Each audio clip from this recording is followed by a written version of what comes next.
Hi, Trotha. Each day I am going to continue doing a class story with you as we do at the end of every day. I know normally we get to have a little bit of a vote on which book we get to read. But this time what I've done is I've chosen Billionaire Boy by David Walliams. So I hope it's a book that you'll all enjoy. I think you will. And I'm going to read a chapter each day and just pop it onto our Teams account, a little link for you so you can listen to our class story if you'd like to.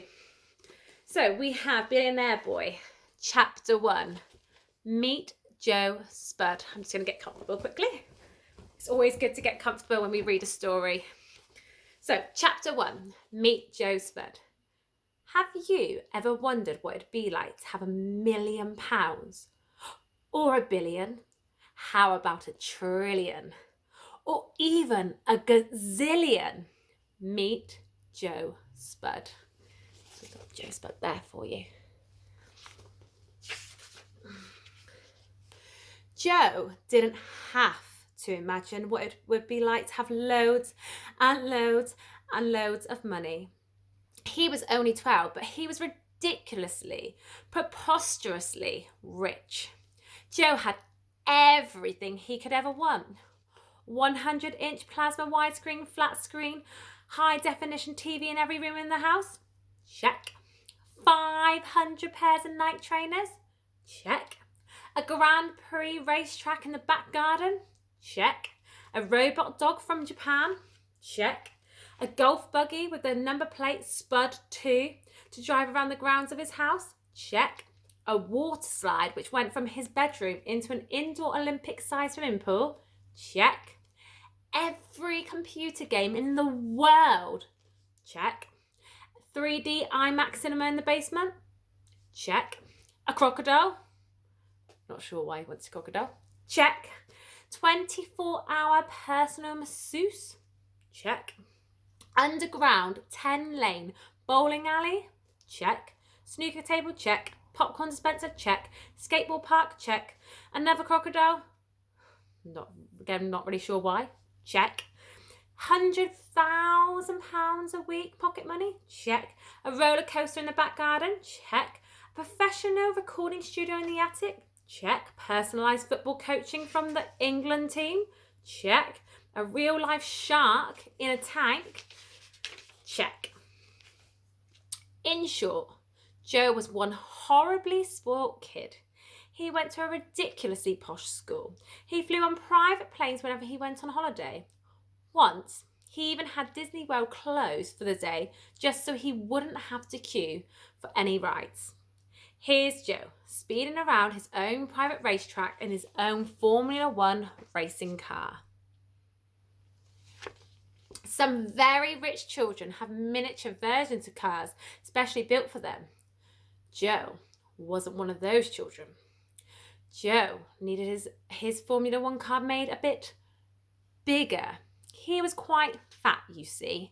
Well, you would be, wouldn't you, if you could buy all the chocolates in the world. You would have noticed that Joe is on his own in that picture. To tell the truth, speeding around a racetrack isn't that much fun when you're on your own. Even if you do have £1 squillion, you really need someone to race against. The problem was, Joe didn't have any friends. Not one. Friends cross.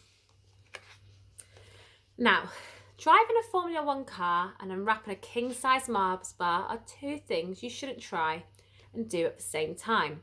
But it had been a few moments since Joe had last eaten and he was hungry. As he entered the chain, he tore open the wrapper with his teeth and took a bite of a delicious chocolate-coated nugget and caramel. Unfortunately, Joe only had one hand on the steering wheel, and as the wheels of the car hit the verge, he lost control. The multi-million-pound Formula One car careered off the track, span around and hit a tree. Screech! The tree was unharmed, but the car was a write-off. Joe squeezed himself out of the cockpit. Luckily, Joe wasn't hurt, but he was a little dazed and he tottered back to the house. "Dad, crashed the car, said Joe as he entered the palatial living room. Mr. Spud was short and fat, just like his son. Hairier in a lot of places too, apart from his head, which was bald and shiny.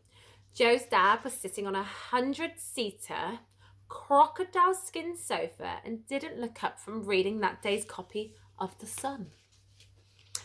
Don't worry, Joe, he said. I'll buy you another one. Joe slumped down on the sofa next to his dad. Oh, happy birthday, by the way, Joe. Mr. Spud handed an envelope to his son without taking his eyes off of the magazine he was leafing through. Joe opened the envelope eagerly. How much money was he going to receive this year? The card, which read, Happy 12th birthday, son, was quickly discarded in favour of the cheque inside. Joe could barely disguise his disappointment. £1 million? Is that all? What's the matter, son? Mr. Spud put down his newspaper for a moment. You gave me £1 million last year, whined Joe, when I turned 11. Surely I should get more now I'm 12. Mr. Spud reached into the pocket of his shiny grey designer suit and pulled out his checkbook. His suit was horrible and horribly expensive. I'm so sorry, son, he said.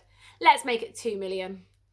Now, it's important you realise that Mr. Spud had not always been this rich.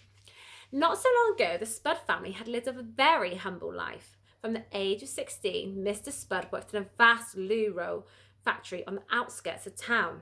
Mr. Spud's job at the factory was so boring.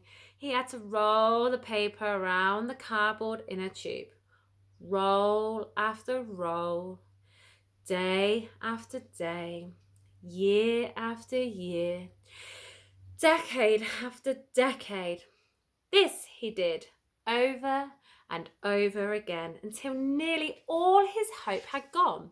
He would stand all day by the conveyor belt with hundreds of other bored workers repeating the same mind-numbing task. Every time the papers rolled onto one cardboard tube, the whole thing started again. And every loo roll was the same because the family was so poor.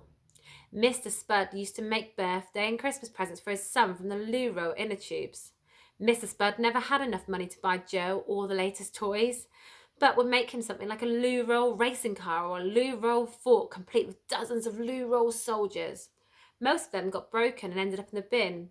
Joe did manage to save a sad-looking little loo roll space rocket, though he wasn't sure why. The only good thing about working in a factory was that Mr. Spud had lots of time to daydream. One day he had a daydream that was to revolutionise bottom wiping forever. Why not invent a loo roll that is moist on one side and dry on the other, he thought, as he rolled paper around his 1000th roll of the day. Mr. Spud kept his idea top secret and toyed for hours, locked in the bathroom of their little council flat, getting his new double-sided loo roll exactly right. When Mr. Spud finally launched Bum Fresh, it was an instant phenomenon. Mr. Spud sold 1 billion rolls around the world every day, and every time a roll was sold, he made 10p. It all added up to an awful lot of money, as this simple maths equation shows. 10p times 1 billion rolls times 365 days a year equals a lot of wonga. Joe Spud was only 8 at the time. Bum Fresh was launched, and his life was turned upside down in a heartbeat. First, Joe's mum and dad split up. It turned out that for many years, Joe's mum Cara had been having a torrid affair with Joe's Cub Scout leader, Alan. She took a £10 billion divorce settlement. Alan swapped his canoe for a gigantic yacht. Last anyone had heard, Cara and Alan were sailing off the coast of Dubai, pouring vintage champagne on their crunchy nut cornflakes every morning. Joe's dad seemed to get over the split quickly and began going on dates with all sorts of wildly unsuitable ladies. Soon, father and son moved out of their pokey council flat and into an enormous stately home. Mr. Spud named it Bum Fresh Towers. The house was so large it was invisible from outer space. It took 5 minutes just to motor up the drive. Hundreds of newly planted, hopeful little trees lined the mile-long gravel track. The house had 7 kitchens, 12 sitting rooms, 47 bedrooms, and 89 bathrooms. Even the bathrooms had ensuite bathrooms, and some of those ensuite bathrooms had ensuite bathrooms. Despite living there for a few years, Joe had probably only ever explored around a quarter of the main house. In the endless grounds were tennis courts, a boating lake, a helipad, and even a 100-meter ski slope complete with mountains of fake snow. All the taps, door handles, and even toilet seats were solid gold. The carpets were made from mink fur. He and his dad drank orange squash from priceless antique medieval goblets, and for a while they had a butler called Otis, who was also an orangutan. But he had to be given the sack. Can I have a proper present as well, Dad? Said Joe as he put the cheque in his trouser pocket. I mean, I've got loads of money already. Tell me what you want, son, and I'll get one of my assistants to buy it, said Mr. Spud. Some solid gold sunglasses? I've got a pair. You can't see out of them, but they are very expensive. Joe yawned. Oh. Your own speedboat, ventured Mr. Spud. Joe rolled his eyes. I've got 2 of those, remember? Sorry, son. How about £250,000 worth of W.H. Smith vouchers? Boring, boring, boring. Joe stamped his feet in frustration. Here was a boy with high-class problems. Mr. Spud looked forlorn. He wasn't sure whether there was anything left in the world that he could buy his only son. Then what son? Joe suddenly had a thought. He pictured himself going around the racetrack all on his own, racing against himself. Well, there is something I really want, he said tentatively. Name it, son, said Mr. Spud. A friend. And that is the end of chapter 1. So we've met Joe Spud, very sport little boy. He has everything you could possibly imagine in the world, but he's not happy. That's not brought him happiness. So the only thing he wants is a friend. I wonder if he's going to get that friend. Thank you, author.